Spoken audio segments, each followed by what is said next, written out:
கிராமத்துல வருத்தப்படாத வயோதிகர் சங்கன்ற பேரை வச்சுக்கிட்டு 4 பெருசுக ஆலமரத்தடியில உட்காந்துக்கிட்டு, ஏப்பா நான் செய்யாத தான தர்மத்தையா நீ செஞ்சிட போற அப்படின்னு சொல்லிட்டு தன்னை பத்தி பெருமையா பேசிட்டு இருப்பாங்க.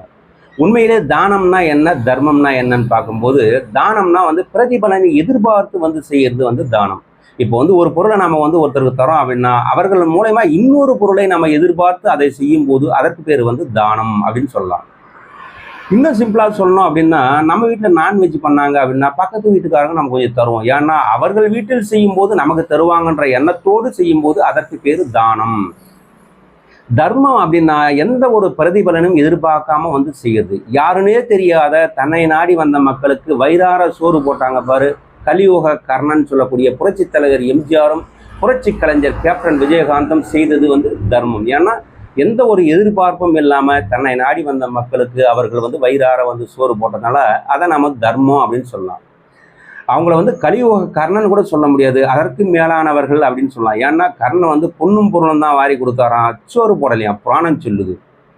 தானத்துல பொருள் முக்கியமானதாக பார்க்கப்படுது, தர்மத்துல அன்பும் இரக்கமும் முக்கியமானதாக பார்க்கப்படுது. அப்ப நீங்க செய்யறது தானமா தர்மமா, அதை நீங்களே முடிவு பண்ணீங்க. நன்றி.